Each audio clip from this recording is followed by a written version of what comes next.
윤동주 씨가 쓴 시 가운데 자화상이라는 시가 있습니다. 하늘과 바람과 별과 시에 나오는 그러한 시인데요. 이런 내용입니다. 산모퉁이를 돌아 논과 외딴 우물을 홀로 찾아가선 가만히 들여다봅니다. 우물 속에는 달이 밝고 구름이 흐르고 하늘이 펼치고 파란 바람이 불고 가을이 있습니다. 그리고 한 사나이가 있습니다. 어쩐지 그 사나이가 미워져 돌아갑니다. 돌아가다 생각하니 그 사나이가 가엾어집니다.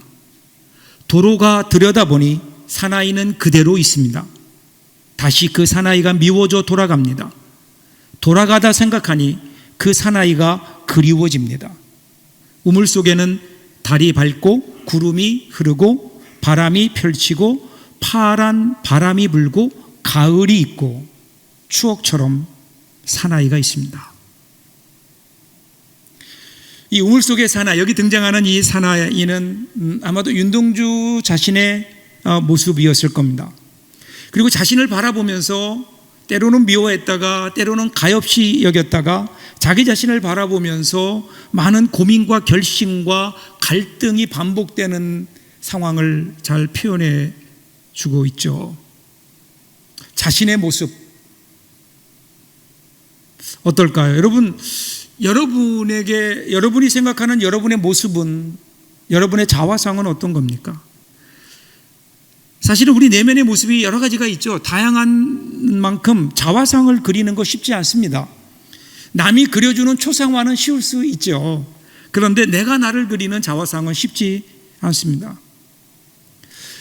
많은 사람들이 자화상 이야기를 하면은요, 나는 지금 어떤 일을 하고 있는가? 나는 무엇을 가지고 있는가? 나는 어떤 위치에 있는가? 이것으로 자신의 모습을 그리려고 할 겁니다. 그래서 사회적 위치나 자신이 갖고 있는 재물이나 뭐 이런 것들로 기준 삼아서 자신을 그리고 있는 것은 아닐까? 그런데 여러분, 과연 그것이 진짜 우리의 모습일까? 여러 가지 타이틀이라든지 아니면 내가 지금 가지고 있는 모든 것들을 내려놓고 그리고 아무것도 없는, 환경이 나를 제한하는 게 아니라 그런 거는 상관없는 진정한 나의 모습, 나는 누굴까? 나는 과연 뭐 하는 사람일까?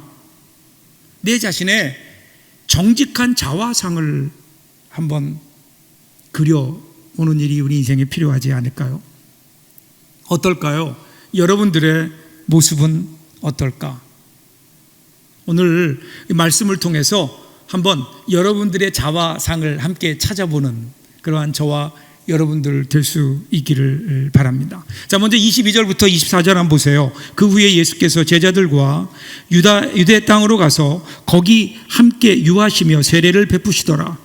요한도 살렘 가까운 에논에서 세례를 베푸니 거기 물이 많음이라. 그러므로 사람들이 와서 세례를 받더라. 요한이 아직 감옥에 갇히지 아니하였더라. 자, 예수님께서 바로 앞을 보면 니고데모와의 만남 그 이후에 예수님께서 제자들과 함께 예루살렘에서 갈릴리 방향으로 갈릴리로 돌아가십니다. 돌아가시다가 중간에 에논이라는 지역에 머무시면서 제자들과 함께 그곳에서 세례를 베푸세요. 근데 그때 세례 요한과 그 제자들도 같은 지역에서 세례를 베풀고 있었습니다. 왜 이런 일이 일어날까? 이유는 간단해요. 물이 거기에 있어요. 물이 거기에 많은 거예요. 지금 여러분, 일시적이기는 하지만 그런데 문제는 두 사람이 같은 지역에서 같은 사역을 하고 있는 겁니다. 그러니까 한번 생각해 보세요. 예수님과 예수님의 제자들, 그리고 요한과 요한의 제자들이 같은 지역에서 같은 일을 해요. 지금 세례를 베풀고 있는 겁니다. 여러분, 어떤 결과가 예상되십니까? 인간적으로 보면 먼저 시작한 사람이 요한이에요. 그 예수님은 나중에 예수님이 시작하셨는데, 근데 오늘 본문을 보니까 사람들이 어느 쪽으로 많이 가는가? 그러면 요한에게 있던 사람들이 다 예수님에게로 옮겨가는 겁니다. 그러니까 예수님과 요한과 그의 제자들은 충분히 이 일에 대해서 위기감을 느끼고 질투를 느낄만 하죠. 그리고 실제로 보면 세례 요한의 제자들이 질투를 합니다. 25절 보세요. 이에 요한의 제자 중에서 한 유대인과 더불어 정결 예식에 대하여 변론이 되었더니, 자, 이제 어떤 일이 있었는가 하면 이러한 상황 속에서 세례 요한의 제자들이 한 유대인과 더불어서 논쟁이 벌어졌는데, 논쟁의 내용이 뭐냐면 정결의식이에요. 그럼 유대인들에게도 정결의식이 있거든요. 꼭 외부에서 돌아왔을 때는 손을 씻어야 된다든가, 아니면 집안에 있는 물건들을 깨끗게 하기 위해서 물을 뿌린다거나 뭐 이런 정결의식이 있어요. 그리고 지금 세례 요한도 세례를 베푸는 것이 정결의식의 일종이에요. 회개를 통해서 하나님 앞에 죄를 깨끗하게 하는 정결의식의 그 연장에서 본 거죠. 그러니까 아마도 둘이, 요한의 제자들과 그 유대인이 서로 자신들의 정결의식이 더 좋다, 아마 뭐 이런 변론이 있었던 것 같아요. 그러다가 아마도 요한의 제자들에게 유대인들이 좀 밀렸던 것 같아요. 그러니까 그 유대인이 뭐라 그랬는가 하면요, 야, 그래, 니네가 잘났다. 그렇게 잘났는데 왜 너희들보다 늦게 출발한 그 예수와 예수의 제자들에게 너희는 밀리고 있냐? 아마도 이런 일종의 염장을 지르는 이야기를 했던 것 같아요. 그러니까 이 얘기를 들은 요한의 제자들이 그렇지 않아도 위험을 느끼고 있는데 그렇게 얘기하니까 굉장히 마음속에 그 분노가 일었던 것 같아요. 질투가 날만하죠. 그래서 26절 보면 그들이 요한에게 가서 이르되, 랍비여, 선생님과 함께한 요단강 저편에 있더니 곧 선생님이 증언하시던 이가 세례를 베풀매 사람이 다 그에게로 가더이다. 명백한 질투입니다. 여러분, 그렇잖아요. 같이 시작했는데, 내가 먼저 시작했는데 누군가가 늦게 시작했는데 나보다 앞서가요. 나보다 더 성공해요. 그러면 그때 당연히 우리 마음속에는 질투라는 그 감정이 생겨나죠. 여러분, 질투라는 말은요, 그 라틴어로 보면 인비디아라는 말인데, 인이라는 말은 위라는 뜻이고요, 비디아라는 말이 보다예요. 비디아에서 비디오라는 말이 나왔거든요. 그러니까 질투라는 말이 무슨 뜻인가 하면 위를 보는 거예요. 그래서 질투하는 사람은 항상 자기보다 잘 나가는 사람들을 쳐다보는 겁니다. 나보다 잘 나가는 사람, 나보다 성공한 사람, 내가 갖지 못한 것을 가지고 있는 사람, 이런 사람들과 비교하면서 시기하고 질투하는 겁니다. 그러면서 사람들은 질투는 나의 힘, 이렇게 얘기하죠. 질투는 그런 힘이 있는 것은 사실입니다. 질투로 인해서 경쟁심이 불타오르고, 그 경쟁심이 앞을 향해 나갈 수 있는, 자기도 그와 같은 길을 향해 나갈 수 있는 어떤 그 힘이 될 수 있거든요. 에너지의 발판이 될 수 있습니다. 그래서 질투는 나의 힘이라고 얘기하죠. 그런데 그 힘은 우리를 행복하게 하는 힘은 아닙니다. 오히려 우리를 불행하게 하는 힘이죠. 여러분, 생각해 보세요. 비교를 통해서 자기의 가치, 자기의 존재를 확인하는 사람, 즉 다른 사람과 비교하면서 무언가를 얻고자 하는 사람들은요, 그것 때문에 나름대로 조금 더 많은 성취를 얻을 수는 있지만 그 과정에서 탐욕과 분노와 이기심과 그리고 불안함과 거짓과 불평들, 이런 것들이 그의 삶을 채우게 되는 겁니다. 그래서 질투는 나의 힘이 아니라 나의 죄가 되는 겁니다. 그래서 기독교 역사를 보면요, 인간에게 일어나는 치명적인 7가지 죄를 얘기하면서 그 중에 질투가 들어갑니다. 질투. 지금 이러한 위기 가운데 있는 거예요. 질투의 위기 가운데 자칫 잘못하면 예수님과 예수님의 제자들, 요한과 요한의 제자들이 서로 반목하고 질투하고 서로 분열될 수 있는 위기가 온 겁니다. 자, 그런데 여기에서 세례 요한이 뭐라고 하나요? 세례 요한의 모습을 보면 진짜 하나님의 사람이 어떤 모습인가를 보여줍니다. 27절 보세요. 요한이 대답하여 이르되, 만일 하늘에서 주신 바 아니면 사람이 아무것도 받을 수 없느니라. 이렇게 얘기해요. 하나님이 주신 게 아니면 우리가 아무것도 받을 수 없다. 그러니까 바꿔 얘기하면 지금 일어나는 모든 일들은 하나님의 뜻 가운데 있는 것이고, 세례 요한은 자기의 모든 것이 다 하나님께서 나에게 주신 것이다 라고 하는 사실을 고백해요. 그러니까 자기의 재능, 자기의 실력, 자기의 상황, 자기가 지금 하고 있는 모든 일들, 이게 다 뭐예요? 하나님이 주신 거예요. 그러니까 지금 세례 요한은요, 예수님과 비교하지 않았다고요. 다른 사람과 비교하지 않았어요. 비교를 통해서 자신의 정체성을 확인한 것이 아니라 하나님과의 관계에서 자신의 모습을 이해하고 있어요. 하나님이 지금 여기를 주셨다. 하나님이 나에게 지금 이러한 일을 하게 하셨다, 이것을 믿었기에 그는 자기의 자리를 벗어나지 않을 수 있습니다. 내가 지켜야 될 자리가 있죠. 하나님이 나에게 주신 자리가 분명히 있는 거예요. 그 구상 시인의 꽃자리라는 짧은 시가 있죠. 이런 내용이에요. 앉은 자리가 꽃자리니라. 내가 시방 가시방석처럼 여기는 너의 앉은 그 자리가 바로 꽃자리니라. 내가 있어야 될 자리가 있다는 거예요. 그것 떠나면 그때부터 어떻게 돼요? 추함이 되고 부끄러움이 되는 거예요. 내가 있어야 될 자리에, 그때 내가 있어야, 그 자리에 있어야 명예로운 인생이 될 수 있습니다. 바로 그것이 하나님이 기뻐하시는 자리이고 하나님이 나에게 주시는 자리인 거예요. 우리가 흔히 인생을 살면서 착각할 때가 있어요. 어제를 생각하면 어제의 추억과 아름다움이, 어제는 추억과 아름다움이요 오늘은 고통이라는 착각입니다. 저 멀리 있는 사람, 아직도 오지 않는 저 멀리 있는 사람은 백마탄 왕자이고 내 곁에 있는 사람은 돌쇠라는 착각이에요. 여러분, 우리가 행복을 위해서는요, 저기로 가 있는 우리의 마음을 여기로 가져와야 됩니다. 지금 내가 살고 있는 이 자리가, 나의 이 삶의 이 현장이 여기가 꽃자리고 내 곁에 있는 사람이 꽃사람인 거예요. 여기인 겁니다. Now here. Now here라는 기쁨이 우리에게 없으면, 그러면 그 우리의 삶은요 nowhere로 바뀌게 되는 겁니다. 인류 최초로 달에 첫 발을 디뎠던 닐 암스트롱에게 기자가 물었어요. 달에서 무엇을 보고 왔습니까? 그랬더니 그때 암스트롱이 뭐라고 대답한 줄 아세요? 우리가 사는 지구가 얼마나 아름다운지를 제가 보고 왔습니다.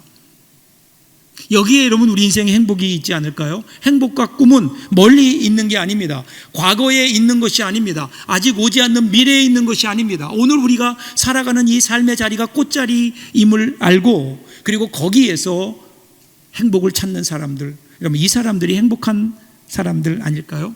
오늘 여러분이 있는 그 자리 말이에요. 여러분이 있는 그 가정, 여러분이 일하는 그 직장, 여러분들이 지금 앉아있는 이 교회, 여기가 하나님이 여러분에게 주신 꽃자리라고요. 그래서 28절 보세요. 내가 말한 바 나는 그리스도가 아니요 그의 앞에 보내심을 받은 자라고 한 것을 증언할 자는 너희니라. 자기에 대한 이러한, 하나님이 나를 여기 보내셨다고요. 여기가 내 인생의 꽃자리예요. 하나님이 보내주신 자리예요. 그러니까 거기서 어떤 고백이 나와요? 내가 누구인가를 아는 거예요. 나는 그리스도가 아니다 라는 거예요. 그의 앞에 보내심을 받은 자다. 자기가 누구인지를 알았어요. 그러니까 자기가 무엇을 해야 하는지도 아는 거죠. 그러니까 무리하지 않는 거예요. 질투하지 않아요. 이탈하지 않아요. 자기 할 바를 하는 거예요. 불타는 경쟁심으로 남의 것을 취하려고 들지 않아요. 그냥 내 것, 내가 해야 될 일을 묵묵히 그 일을 해 나가는 거예요.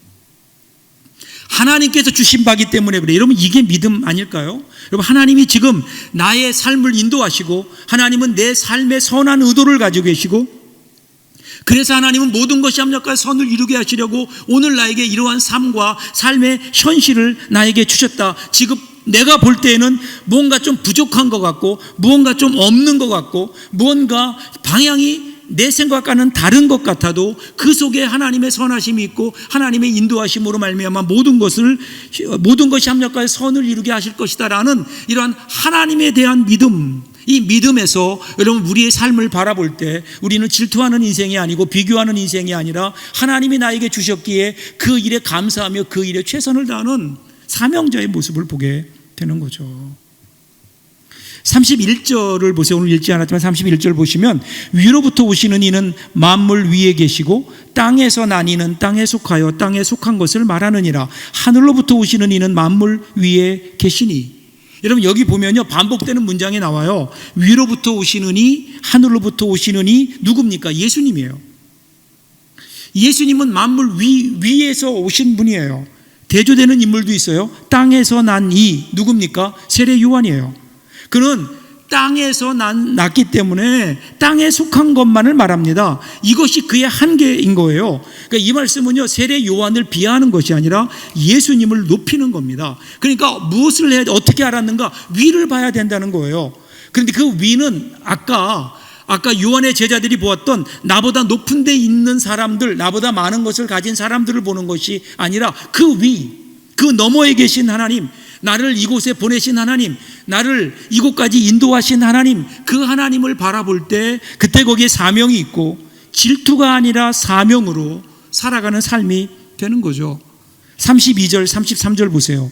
그가 친히 보고 들은 것을 증언하되 그의 증언을 받는 자가 없도다. 그의 증언을 받는 자는 하나님이 참되시라는 것을 인쳤느니라. 예수님이 무엇을 증언하신다고요? 친히 보고 들은 것, 하늘에서 보고 들은 것을 증언하신다는 거예요. 그래서 사람들이 그 증언을 받아야 되는데 안타깝게도 예수님의 증언을 받는 자가 없다는 거예요. 하나님을 알고 있어요. 하나님을 알고는 있는데, 그런데 그 하나님을 추상적으로 알고 있다고요. 그 하나님이 나의 하나님으로 영접하지 못한 거예요. 그 하나님이 나의 하나님이 아직은 아닌 거예요. 그런데 여러분, 성경에서 얘기하는 믿음이라는 것은 그 하나님이 나의 하나님이에요. 나를 보내신 하나님, 나의 주인이신 하나님, 구체적으로 나의 삶에 역사하시는 하나님, 그 하나님을 만날 때 그 하나님과의 만남을 통해서 우리에게는요, 하나님의 뜻이 전달돼요. 하나님의 뜻이 전달되면서 내가 무엇을 해야 되는지, 하나님께서 왜 나를 이곳에 보내셨는지를 아는 거예요. 여러분, 이것을 알고 사는 사람과 이것을 모르고 내가 무엇을 해야 되는지도 모르고 살아가는 사람들의 삶의 모습은 전혀 달라요. 요한의 모습을 보세요. 29절 보세요. 신부를 취하는 자는 신랑이나 서서 신랑의 음성을 듣는 친구가 크게 기뻐하나니 나는 이러한 기쁨으로 충만하였노라. 결혼식이 있어요. 결혼식의 주인공은 신랑과 신부죠, 당연히. 그런데 여러분 가만히 보세요. 신랑과 신부만 즐거워하나요? 그렇지 않아요. 신랑의 친구들도 기뻐합니다. 기쁨의 정도나 종류가 다를 수 있지만 신랑이 그 결혼식에서 신랑이 기뻐하는 만큼 사실은 옆에서 신랑을 사랑하는 신랑의 친구들도 기뻐하는 거예요. 여러분, 세례 요한이 이 비유를 하면서 자기의 기쁨이 그와 같다는 거예요. 예수님이 잘 되는 것을 보면서 그 예수님은 신랑이시고 나는 신랑의 친구, 들러리예요. 그런데 그 들러리도 신랑이 잘 되니 자기도 기쁘다. 지금 그것을 비유하고 있는 거예요. 자신이 누구인가를 분명히 알고 있어요. 그는 자신이 신랑이 아님을 알고 있다고요. 그런데 자신은 신랑의 친구예요. 예수 그리스도의 앞길을 예비하는 사람이에요. 사랑하는 여러분, 주인의식과 주인공의식은 다릅니다. 많은 사람들이 주인의식을 주인공의식과 구별하지 못할 때가 있어요. 여러분, 내가 주인공인가 아니면 주인인가의 차이는 큽니다. 우리가 하나님의 일을 하면서 특별히 어떤 마음으로 하나님의 일을 하는가, 내가 하나님 앞에 어떤 마음으로 나오는가, 내가 주인공이기를 원하는가, 아니면 주인의식을 가지고 청지기 마음으로 섬기고 있는가. 여러분, 우리 예수 믿는 사람들은요, 예수 그리스도를 삶의 주인으로 인정한 사람입니다. 우리가 고백해야 되는 게 뭘까요? 요한의 고백처럼, 그러기에 나는 내 인생의 주인공이 아니에요. 신랑이 아니라 신랑의 친구인 겁니다. 하나님께 주신 사명에 충실했었던 세례 요한이 누렸던 신랑 친구의 기쁨, 여러분, 우리가 그 기쁨을 함께 누려야 되지 않을까요? 그런데 어느 때부터인가 우리의 신앙이요, 내가 신랑이라는 착각이에요. 내가 주인공이 되는 거예요. 내가 주인이 되는 거예요. 예수님과의 관계에서도 내가 주인공이고 예수님이 들러리예요. 그러니까 우리 인생 가운데 여러분 기쁨이 없는 거라고요. 그러면서 그거 뭐라고 고백해요? 30절, 마지막 30절 보세요. 그는 흥하여야겠고 나는 쇠하여야 하리라 하니라. 여러분, 이 구절을 원문으로 직역하면 이렇습니다. 그분은 커져야 된다. 그러나 나는 감소되어야 된다. 여러분, 오늘날 무한 경쟁 사회입니다. 다른 사람을 짓밟고 올라가지 않으면 성공할 수 없다. 여러분, 이것이 이 시대가 던지는 철학이에요. 내가 흥하고 너는 패해야 된다. 이 논리가 성공의 논리처럼 오늘 우리의 마음속에 자리 잡고 있습니다. 그런데 세례 요한은 그걸 뒤집었잖아요. 그는 흥하고 나는 쇠하고. 여러분, 우리가 신앙생활 할 때 보면요, 그리스도인들의 모습을 보면 두 종류의 신앙인이 있는 것 같아요. 하나는 예수님의 이름을 빌어서 자기가 흥해야 되겠다. 예수님을 밟고서라도 내가 잘 돼야 되겠다라는 사람이 있고요. 또 한 부류는 세례요한처럼 예수님을 위해서 자기가 쇠하기를 원하는 사람들. 누가 그리스도인일까요? 여러분, 모든 그리스도인들은 주님은 흥하고 주님의 일을 위해서라면 나는 쇠해도 좋습니다. 여러분, 이것이 오늘 예수 믿는 사람들의 고백이 아닐까요? 그런데 사람들이요, 내가 흥해져야 나로 인해 예수가 흥해진다 이렇게 생각해요. 내가 성공해야 예수님도 좋은 거다라고 생각합니다. 그래서 인생에서 성공하고 건강하고 자녀들이 잘 되고 만사형통하고 그 모습을 보면 하나님도 기뻐하실 거고 많은 사람들이 예수 믿지 않겠는가, 그리스도께로 향하지 않겠는가, 그러면 그것이 곧 예수님이 원하시는 것이 아닐까. 어떻게 보면 맞는 이야기처럼 들리죠. 그런데 여러분 가만히 한번 보세요. 교회 역사를 보면요, 기독교는 잘 나갈 때, 부유할 때, 성공할 때 그때 타락했다고요. 오히려 언제 여러분 예수 그리스도의 이름이 드러난 줄 아세요? 가난하고 핍박받을 때, 그때 복음이 강력하게 역사했고요, 예수 그리스도의 영광이 드높여졌어요. 그러기에 여러분 오늘 우리는요, 내가 흥해야만 예수님께서 그리스도도 흥한다라고 하는 오해는 여러분 하지 않아야 됩니다. 여러분 한번 속으로 대답해 보세요. 여러분, 예수 믿으면 다 부자가 될까요? 아니면 예수 믿으면 다 가난해집니까? 아니에요. 그런데 왜 우리는 자꾸만 이런 질문들을 할까요? 왜 우리는 예수 믿는 것을 부자가 되는 것, 부자가 되지 못하는 것과 연관지어서 자꾸만 생각을 할까요? 그 간증인데 간증을 들어보면요, 내가 예수 믿고 이렇게 성공했다는 거예요. 예수 믿고 내가 이렇게 했더니 하나님께서 나를 높은 자리에 올려주셨다는 거예요. 내가 이렇게 했더니 예수님께서 내가 원하는 것을 하나님이 들어주셨다라는 거예요. 이것이 대부분의 간증이라고요. 근데 정말 이것이 주님의 영광을 나타내는 것일까요? 다? 오히려 내가 사업을 했는데 사업이 잘 안 됐어요. 그럼에도 불구하고 그걸 통해서 나는 하나님이 나를 얼마나 사랑하는지를 내가 경험했습니다. 지금도 내 삶이 어렵고 힘들지만, 그런데 그 이전에 사업이 잘 될 때보다 지금 나는 더 행복합니다. 함께 하시는 주님으로 인해서 나는 더 행복합니다. 비록 나의 삶이 어렵지만, 내가 비록 가난하고 병들고 내 삶이 어렵지만, 그럼에도 불구하고 내가 행복한 이유는 예수 그리스도 때문입니다. 주님 때문에 내가 행복합니다. 여러분, 이것이 오늘 주님께서 듣기 원하시는 진정한 간증이 아닐까. 여러분, 우리 삶을 보면요, 이 온도계 같은 사람이 있고요, 온도 조절기 같은 사람이 있어요. 여러분, 온도계와 온도 조절기의 차이점은 아시죠? 온도계는요, 날씨가 추우면 어떻게 돼요? 수온주가 내려가요. 그리고 날씨가 더우면요, 수온주가 올라가요. 이게 온도계 인생이에요. 환경에 따라, 주위 환경에 따라 기분이 올라가고 내려가고, 감사도 올라가고 내려가고, 열받는 것도 올라갔다가 내려오고, 온도계 같은 사람이에요. 반면에 온도 조절기는 다릅니다. 날씨가 추우면 온도를 올려요. 날씨가 더워지면 온도를 내려서 일정한 온도를 유지시켜 주는 겁니다. 환경에 지배받지 않아요. 오히려 그 환경 속에서 내 자신을 지켜갈 수 있습니다. 환경에 움직이는 사람이 아니에요. 여러분, 성경에 나타난 많은 믿음의 사람들을 보면 온도 조절기 같은 삶을 산 사람들이에요. 환경에 따라 움직이지 않아요. 오히려 환경 속에서 자신을 지켜나가는 사도 바울 같은 경우가 그렇지 않을까요? 빌립보서 4장 4절을 보세요. 주 안에서 항상 기뻐하라. 내가 다시 말하노니 기뻐하라. 그리스도인이 누구인가? 그러면 어떤 상황이든 어떤 환경이든 늘 기뻐하는 삶을 사는 사람들이라는 거예요. 그 이유가 어디에 있을까요? 그 이유는 내가 주 안에 있기 때문에 그래요. 환경 가운데 있기 때문이 아니에요. 주 안에 있기 때문에. 사도 바울의 삶은 세상적 기준으로 보면 어쩌면 기뻐할 수 없는 상황이었다고요. 그는 사도직을 감당하기에 나이가 많았고 육체의 가시라고 불릴 만큼 오랫동안 지병도 가지고 있었어요. 지금 현재 로마의 감옥에 갇혀서 자유롭지 못한 상황입니다. 그럼에도 불구하고 그가 뭐라고 얘기해요? 그가 나는 기뻐한다. 내가 너에게 말하노니 기뻐하라. 항상 기뻐하라. 그 이유가 어디에 있을까요? 그는 이 세상의 환경 가운데 있지 않고요, 주 안에 있었기 때문에 그래요. 주 안에 있었기 때문에. 사랑하는 여러분, 이것이 여러분 우리 진정한 인생의 행복이지 않을까요? 하나님이 나에게 주신 그 자리, 그 주 안에 있기에 주님이 주시는 평화가 있는, 이것이 오늘 우리의 자화상이어야 합니다.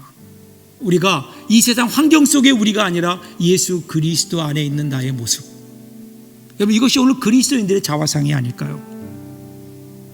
에베소서 2장 10절 보세요. 이렇게 고백해요. 우리는 그가 만드신 바라, 그리스도 예수 안에서 선한 일을 위하여 지으심을 받은 자니. 여러분, 여기에서 만드신 것, 이 말이요, 헬라어로는 포이에마라는 거예요. 근데 이 포이에마라는 단어에서 영어의 포임, 즉 시라는 말이 나왔어요. 그러니까 우리가 누구라고요? 우리는 하나님이 쓰신 시예요. 하나님이 쓰신 시가 되는 거예요. 하나님의 걸작품이 되는 거예요. 하나님의 작품이 되는 거예요. 여러분, 이 하나님의 작품이 된다는 게 어떤 의미일까요? 그것은 하나님의 손에서만 우리 인생이 결정된다는 거예요. 우리 예수 믿는 사람들의 주변의 환경으로 인해서 우리의 삶이 결정되는 거 아님을 아는 거예요. 우리는 그리스도 안에 있기 때문에 세상의 환경 가운데 그냥 우리는 무방비 상태로 그곳에 우리는 던져진 존재가 아니라 예수 그리스도 안에 어디 있든지 주님의 손 안에 예수 그리스도 안에 사는 사람으로 우리는 살고 있기에 우리를 변화시킬 수 있는 것, 우리를 바꿀 수 있는 것은 환경이 아니라 예수 그리스도밖에 없다는 고백이죠. 그래서 예수 그리스도 안에 있는 사람의 공통점이 뭔지 아세요? 세상의 환경에 요동하지 않아요. 환경 때문에 기뻐하고 환경 때문에 그것 때문에 슬퍼하지 않아요. 환경을 초월해서 오늘 우리가 살아가는 삶 속에 하나님이 함께 계심을 믿기에 그분만을 바라보며 그분이 보내신 자리에서 최선을 다해 살아가는, 그것은 우리가 그리스도 안에 있기 때문에. 저는 오늘 여러분이 여러분의 자화상을 분명하게 그렸으면 좋겠어요. 여러분, 신앙이 뭘까요? 신앙은요, 우리의 현실로 나를 판단하는 게 아니에요. 하나님과의 관계 속에서 우리가 우리의 삶을 해석하고 그리고 판단하는 겁니다. 다윗을 보세요. 내가 사망의 음침한 골짜기로 다닐지라도 내가 두려워하지 않을 것은 주께서 나와 함께 하심이라, 주의 지팡이와 막대기가 나를 안위하시나이다. 분명히 그의 삶은 사망의 음침한 골짜기였지만 두려움이 없다는 거예요. 그 이유는 뭐예요? 하나님이 계시기 때문에. 그래서 성도는, 우리 예수 믿는 사람들의 믿음은 어디에 있습니까?